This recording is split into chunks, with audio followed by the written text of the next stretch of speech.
A sincere understanding of what privacy even means, I think, is important. And again, I'll go back to the basics. I think my concept of privacy is very different because I was born in 1983 than perhaps Desmond's, perhaps yours. When I think of privacy, I mostly think about my credit card information, my social security number, and I think about changing my my passwords frequently so that somebody doesn't steal my identity, which is my worst case scenario. But what privacy means my best case scenario. Right, exactly. What it means really varies on the individual, and perhaps that's our biggest problem.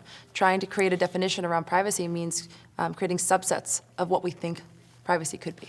One of the thoughts that I've floated in this report, in the From and To report, and other stuff I've been writing, almost as a trial balloon to see how people react to it, is simply this rhetorical question, will we ever turn any of this stuff off? I mean, it's too late.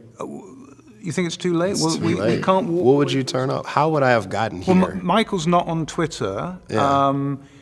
I'm not on Facebook now. I'm beginning to think, should I turn off Twitter? The thing I've noticed with my own Twitter feed is I just keep unfollowing people.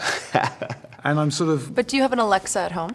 And do you turn that off on the weekends? Do you unplug it? No. So technology is ambient. It's everywhere. Yeah, exactly, yeah. It's this, you know? Are you just Exactly. going to get rid of this? My wife unplugged the Alexa. Yeah.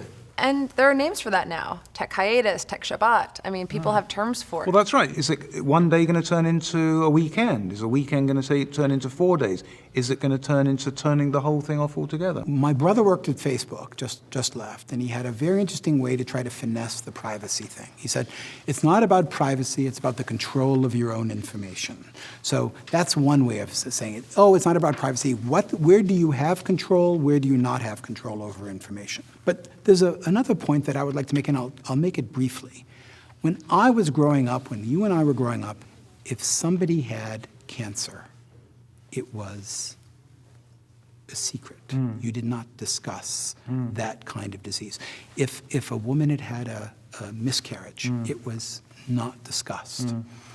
We have moved now where literally, I'm in New York, tens of thousands of men, women, and children with ribbons march through Central Park or Riverside because our notions of privacy around personal health, what could be more intimate, that have fundamentally changed. I will argue that the lack of self-consciousness about privacy in certain domains of healthcare has been net a collective good and an individual good. So I just want us to be careful here that we are not frozen in 2020 amber regarding a current backlash to certain clearly malign aspects.